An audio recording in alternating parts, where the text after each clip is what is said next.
Welcome back. We are studying other religions. Unit 2, Taoism, BPY004. Objectives 2.0. In this unit, we explain about the Taoist religion. After a brief explanation on its origin founder, we see the sacred scriptures of this religion. We will deal with the philosophy of this religion in the doctrines and ethical teachings, which we will look in detail. We will also deal with their belief in life after death. By the end of this unit, you will be enabled to have an overall picture of Taoism, the historical origin, the founder, the sacred scriptures of Taoism and its important teachings, the doctrines of Taoism with the special emphasis on understanding of Tao, the ethical teachings with its positive and negative impacts, their view of life after death, and the present state of Taoism with its sects. 2.1 Introduction. Taoism refers to a variety of related philosophical and religious traditions and concepts. These traditions have influenced East Asia for over 2000 years, and some have spread to the West.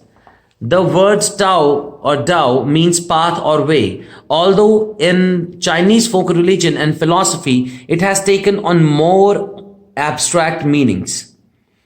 Taoist propriety and ethics emphasize the three jewels of Tao: compassion, moderation, and humility.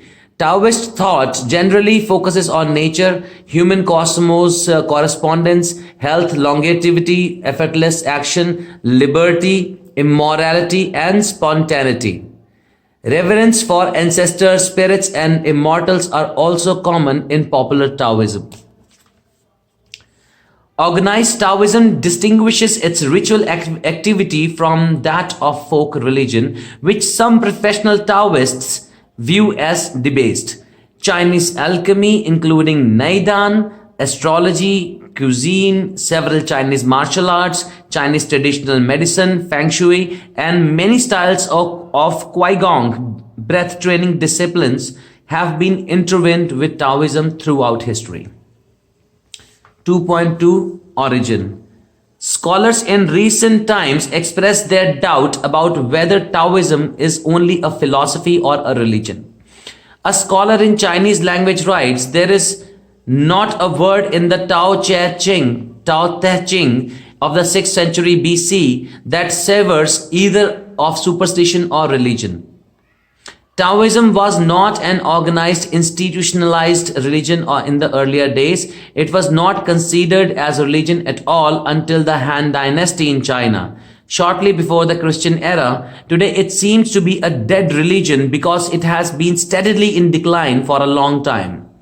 Though it has not yet disappeared, there is a very little likelihood that it will come back. According to a Chinese scholar, there is no doubt that Taoism is approaching extinction.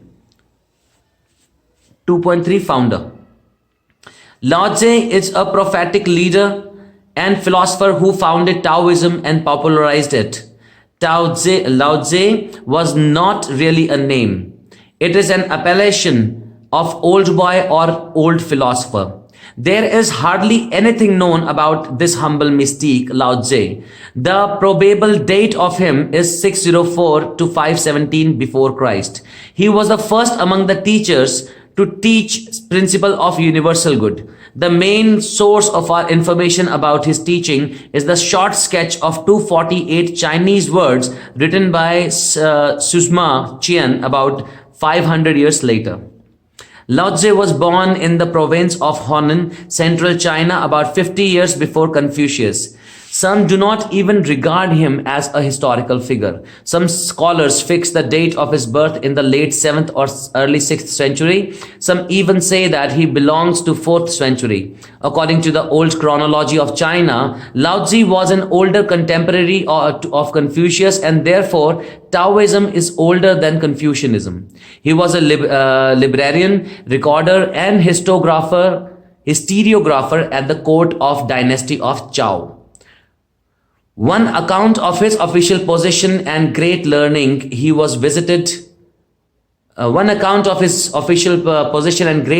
was that he was visited by Confucius, who wanted to make a research in the ancient history of China. Taoism is ascribed to him because of his famous book Tao Te Ching, Tao Te King. He was a contemporary to Confucius, Zoroaster, Mahavira, Buddha, and Prophet Jeremiah, Ezekiel, and Isaiah. He was known as the venerable philosopher due to his great learning. Later, he was divinized and sacrifices were offered to him.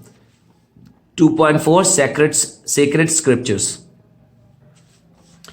In the history of the world religions, there are few exceptions where the sacred scriptures are written down personally by the founder himself. It is said that Tao Te Ching was personally written by Lao Tse. Perhaps it is the shortest scripture because it contains only 5,000 and odd words. According to the tradition, Lao Tse spent most of his time in Chao. But when he saw the corruption of Chao, he resigned and departed. At the frontier, the customs officer requested him to write a book. Lao Tse wrote a book in which he discussed the concepts of reason and virtue. Then he departed. So those 5,000 words are the basis of Taoism, where it actually began. There are several translations of the title Tao Te Ching. Usually it is left as it is in its original form. The translations are the Classic of Tao, the Virtue, the Book of the Path and Virtue, the Providential Grace Classic. I'm sorry, I'll read this again. The Providential Grace Classic, the Principle of Nature and its Attributes, Thoughts on the Nature and Manifestations of God, The Way and its Power, the Book of Tao. Perhaps the simple and exact translation may be Canon of Reason and Virtue. These show that there is no exact translation. The original name consists of 3 Chinese nouns. The word Tao is the most difficult to translate. It can mean the way or the path. These 2 meanings appear to be the most appropriate. It is also translated as reason, nature, God, and the word Te means virtue. And Ching can mean book, classic, or canon. The content of Tao Te Ching is a series of unsystematically arranged generalizations and counseling spread out in 81 brief chapters. The chapters 20, 67, and 70 contain some autobiographical allusions. There are some general references to the contemporary social situation, but there are no historical references at all. There are no references to a person or an event.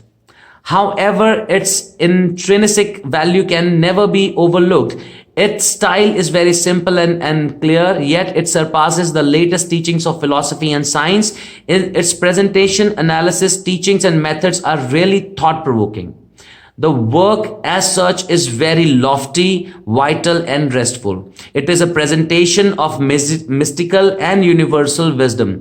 It teaches the true wisdom of appearing foolish, the success of appearing to be a failure, the strength of weakness, the advantage of being humble, the benefit of yielding to one's adversity, and the futility of contending for power. Its philosophy of the rhyme of life is simply beyond match. The philosophy is expressed in sharp contrast to Confucianism. Its content is also similar to Buddhist Tripitaka. In many ways, there are 268 parallels between the verses of Tao Te Ching and the Bible. It also deals with 3 kinds of purity. The number 1 is jade, which means ornament, that is purity of the saints. And number 2 is highest purity of those who unite with Tao. And the third is the greatest purity of the immortals. Besides Tao Te Ching, there are 2 other sacred books. The first one is Chuang Tzu Xing. The book is written by Chuang Tzu, a faithful disciple of Lao Tse after 200 years. The primary reason for this is that the teaching of Lao Tse was eclipsed by a revival of Confucianism. The bold activism of Confucius was in sharp contrast to the pacifism of Lao Tzu, expressed in his fundamental principle, Wu Wei, or non-action. To counteract this, Chung Tzu came to the defense of the man he had so admired. He wrote extensively, setting forth in fresh terms what his master taught, and to some extent, he went beyond his master.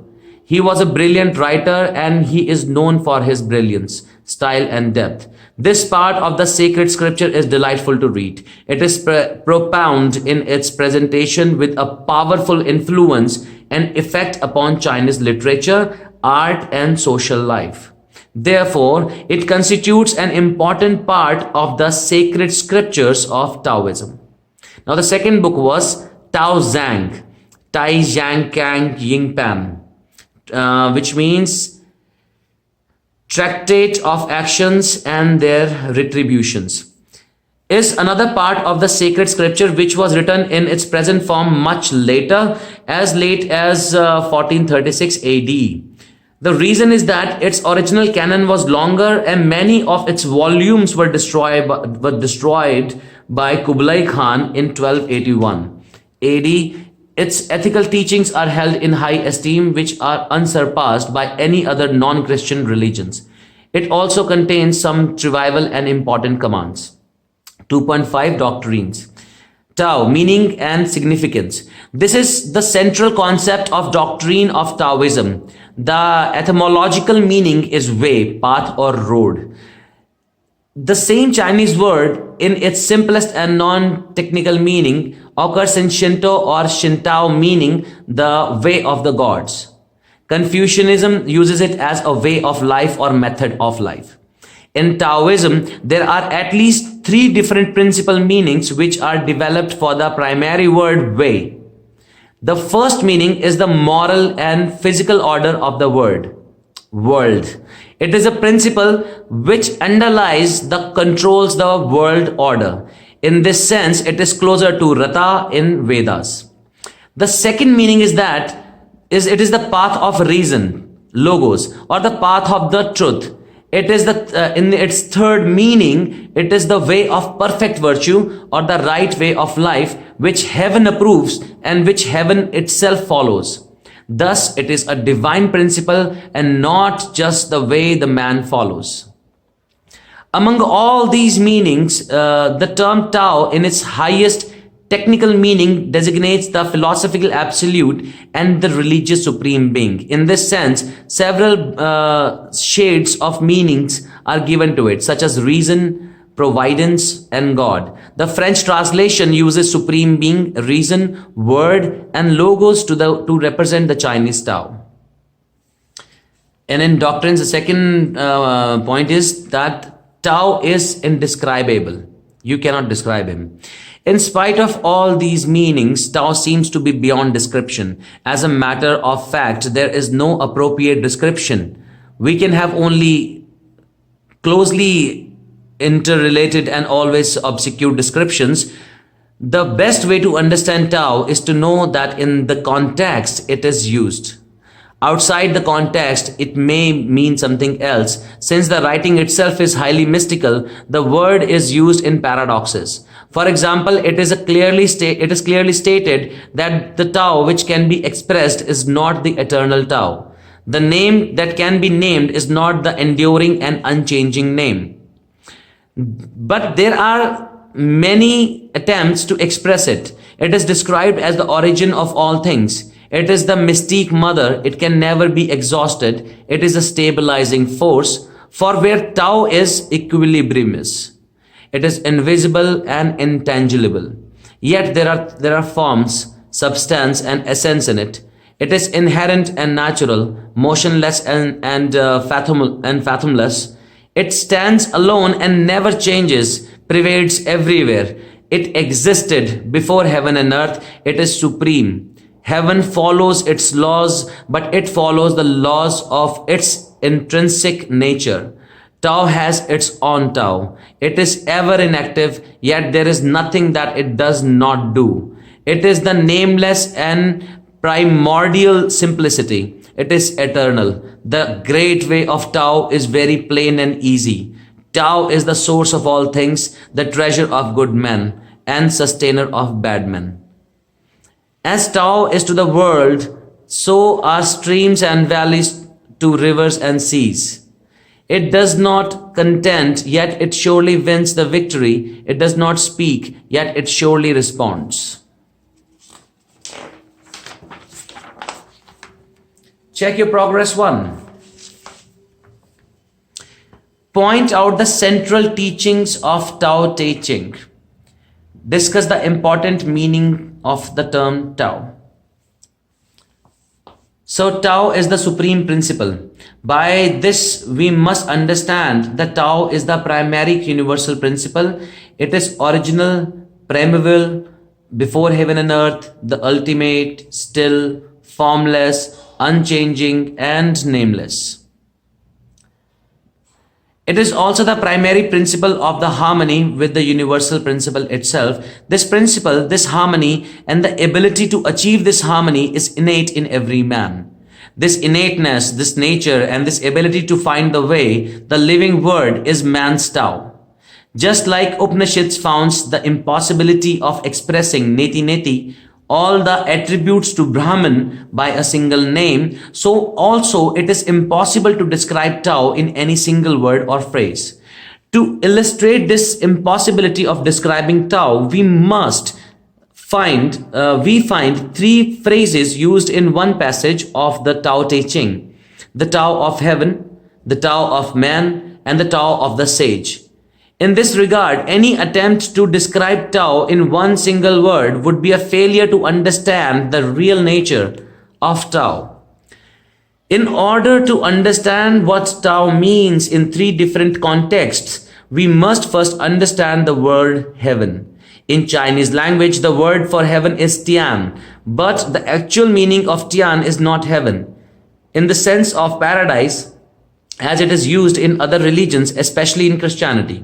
It means the divine order which rules the universe, that is, Tao itself in one of its meanings. If we keep this in mind, we can find the true meaning of Tao in the above passage. There is a contrast between the way of man and the way of heaven, but there is a harmony between the sage and the divine order. The divine force which is within the sage, due to the harmony which he has achieved, acts but never contents. Thus the passage can mean different things to different people. The understanding of Tao depends on the perception of Tao by each individual. If Tao is profound and obscure, then its meaning depends upon the Tao of the perceiver. Tao and creation. The next topic. In reference to creation, Tao is described as the mother of all things. Because it issues the material things, perhaps it comes close to the concept of great mother goddess of Mediterranean world. But there is a clear indication in the Tao Te Ching about the traces of older religion when it says the gate of the female is the origin of all things. Its gate from which they, at first they issued forth is called the root which grew heaven and earth. This refers to the earth or water goddess who gave birth to all things and took them back after death. This is interpreted as the passing from not being to being. In this sense, being originates from not being, and therefore all things return back to not being. Consequently, Tao is the source of all things, and all things return back to Tao. Here the essential feature of Tao is wu-wei, non-action or passivity. It means a kind of letting oneself or submission to one's own nature. The most characteristic single phrase in Taoism is wu-wei, that is, do nothing or non-striving or inactivity. Only quiet non-striving is successful. The kingdom is a spirit-like thing and cannot be got by active doing. The nature acts through non-acting. It is effortless in its dynamism. For example, water yields and flows to humble places, but most powerful substance by its inertia. Mother of all things is therefore the symbol of the power of passivity. The Tao is ineffable indescribable, and invincible, but at the same time, the origin of everything. But how is this possible? Taoism gives a concrete example. All in the world knows the beauty of the beautiful, and doing this, they have the idea of what ugliness is. In this sense, rest is prior to motion and tranquility to action. Tao and virtue, the next point. The literal meaning of te is virtue. It can also mean the power or Shakti. By nature, Tao is emptiness, not being, and above all, non-action. This does not mean it is powerless or without efficacy. Te signifies its efficacy. Tao, though passive, acts through its te. In this sense, it is the mana or the mysterious power. Due to this, though Tao is not being, it does not mean it is nothing. On the contrary, it is the potentiality of all beings. It only appears as non-being, but it is all-pervading and creative. In itself, it is weak and humble, but through te, it is strong and active. It is restful and peaceful, but through its te, it is creative and governs all things. All things are produced by the Tao and nourished by its overflowing operation. Te can also be described as the prolongation of Tao. Tao, which is empty and void, becomes manifest through its te. Tao, which is one, when manifested through te, becomes the multiplicity of beings. Tao becomes the unifying one through the power of te. It is te which causes all existing beings to be linked to an underlying unity. The te in things is always that which turns from outward to inward.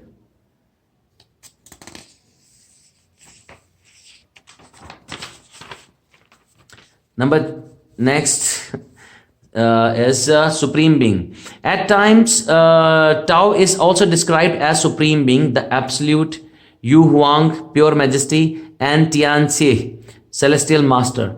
Does this mean that Tao is personified and identified with God? Tao, by its very nature, is essentially one, eternal and impersonal principle, like the Brahman of the Upanishads or as the Nirguna Brahman of Shankara in the Advaita Vedanta. Yet Tao is described as the mystical Supreme Being. There is only one occurrence to the personal designation T in the whole of Tao Te Ching, which means literally ruler. The sacred books of the East rendered this as God.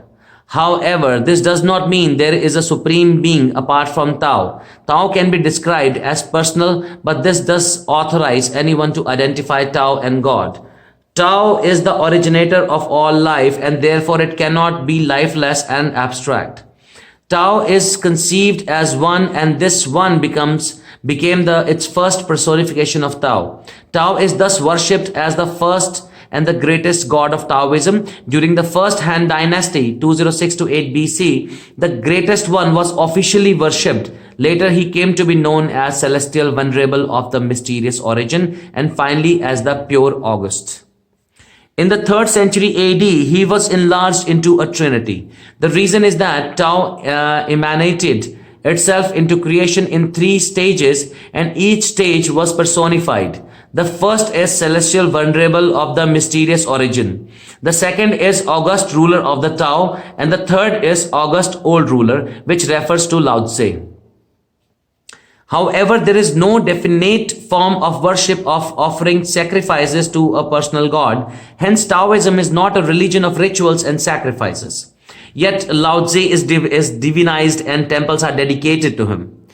He is venerated as the venerable philosopher, and sacrifices were offered to him. In 156 AD, the state itself officially ordered to offer sacrifices to him. The dogma of a supernatural conception was stated in the 4th century AD, and later he was canonized as the great sage ancestor. But Lao Tse did not teach a personal Supreme Being. What he taught to believe in and follow the principle of universal goodness. He who does so is divine. Yet millions of his followers in China have recognized in their great sage and religious teacher an actual manifestation of the divine being. Check your progress too. Explain the relationship between Tao and creation. Number 2, discuss the role of Te in virtue in Taoism. 2.6, ethical teachings. I think we are reaching the end in a page or two. Ethical idol, 2.6, ethical teachings. The point is ethical idol. Okay, the aim of life is to attain harmony with Tao. In order to do so, one must forsake all activism and retire within oneself. I would like to tell you that this is the philosophy, this is the teaching, one of the teachings that actually became very impractical with the real world, and this has been a major reason of why Taoism actually declined. So this is my opinion, means nothing. The aim of life, I'll read this again. The aim of life is to attain harmony with Tao. In order to do so, one must forsake all activism and retire within oneself. It is an inner participation, a sort of oneness or mystical union in harmony with the eternal Tao. Unlike Confucian social harmony, Taoism is an ideal heavenly harmony. One should become a perfect individual. This is possible only through doing nothing, non-striving or inactivity. Therefore, the ideal is to become like Tao, peaceful and harmonious, and consequently a blessed life after death. This ideal is spelled out as a quite restful simplicity like heaven itself. Tao is calm and peaceful, and therefore ethical life consists in becoming calm and peaceful. There are at least 8 Chinese words which are used to describe the abiding, admirable quietude of the eternal Tao and of the perfect individual. In all this, humility is repeatedly stressed. In all this, humility is repeatedly stressed. The humble man is a good man. Often he is well appreciated because of his lowliness and his intrinsic goodness. In this sense, everyone must be inspired with the friendly desire to love and do good to one another. When one is sincere in one's purpose, the others will be happy. One who is in harmony with Tao becomes friendly to everyone. Ideal of inaction. In spite of these positive ethical ideals in Taoism, there are certain negative attitudes which are very disturbing. Lao Tse certainly gave certain noble idols, but he did not become an idle person in certain respect. Lao Tse lamented over certain social evils, but he did not show the way out to meet these social evils. Tao Te Ching mentions the following: the poverty of the people, the greater disorder, crafty dexterity, thieves and robbers, which is written in Tao Te Ching 57.2. Instead of facing these social evils,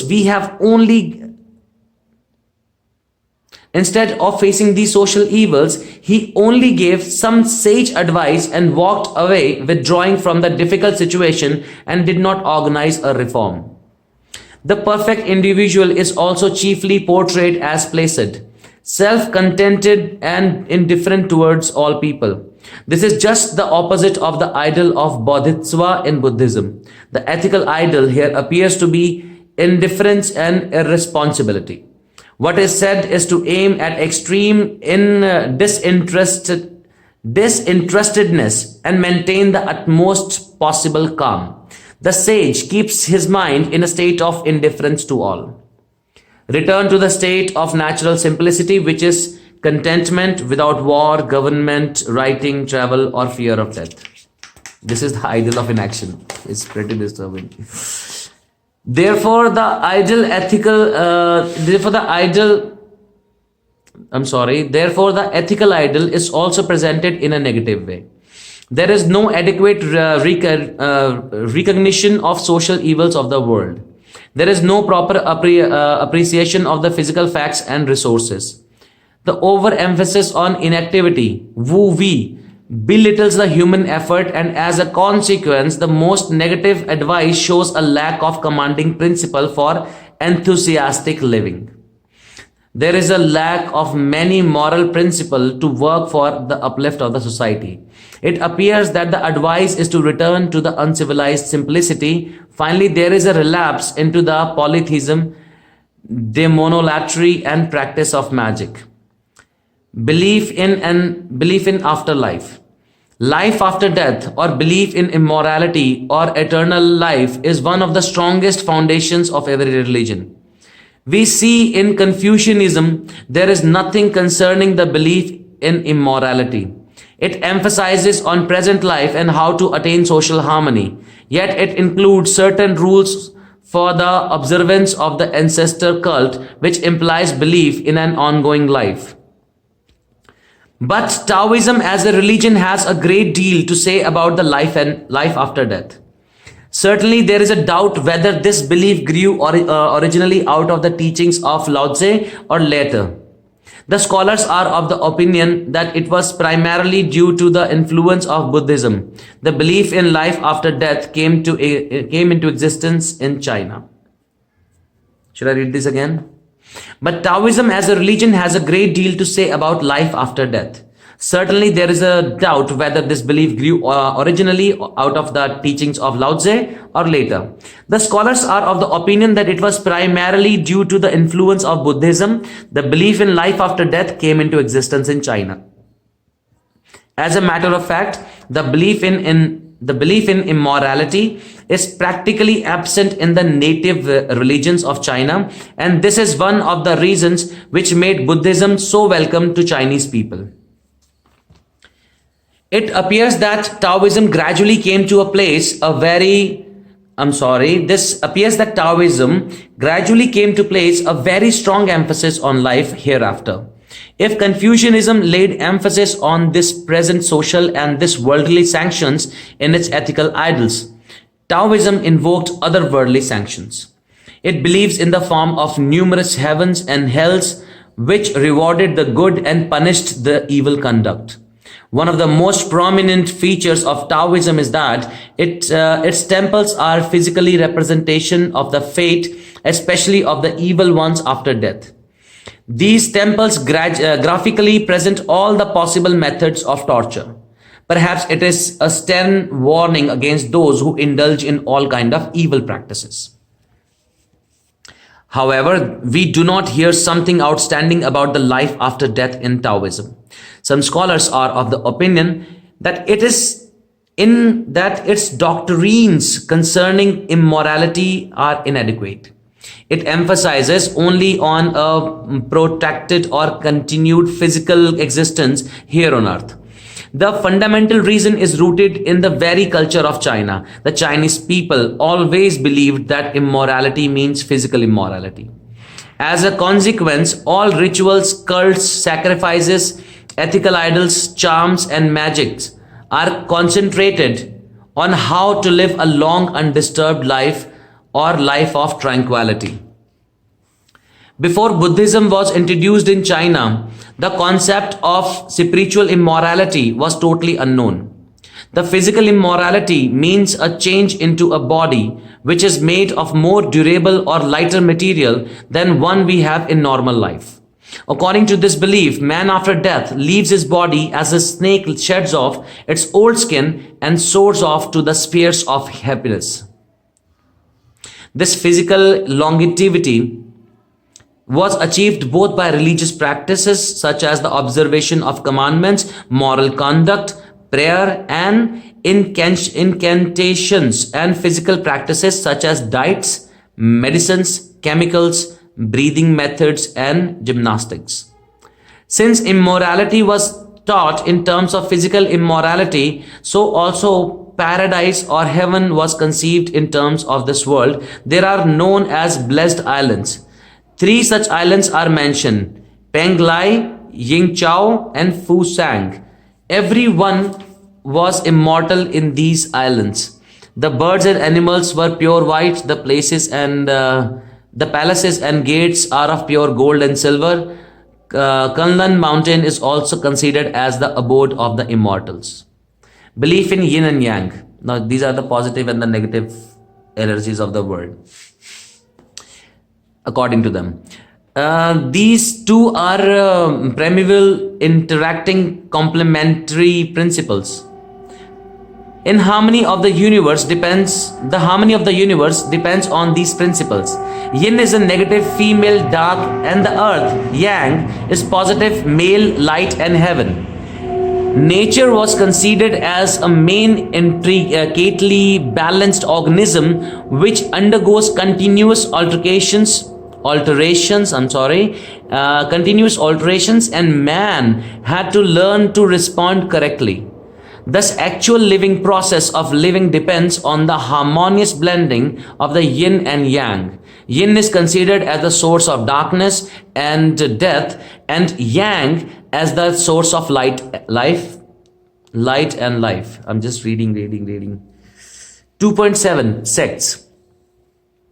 So the first is I Quan Tao, mainly stressed on unity of Tao and believed that cosmic propriety and comity follows one another. Tao Te She, the Society of Tao. They preached a kind of common community between heaven and man. Within oneself, it is an inner participation, a sort of oneness. Unlike in other religions, the sects in Taoism do not differ radically. Today, it appears that Taoism as a cult is deteriorating rapidly because for a long period, there had been no priest, philosopher, or teacher in Taoism. But there is no doubt that Taoism as philosophy will always remain.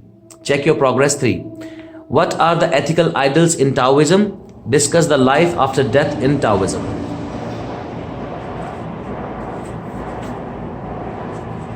Okay, we reached the end of the unit. So let us sum up. 2.8.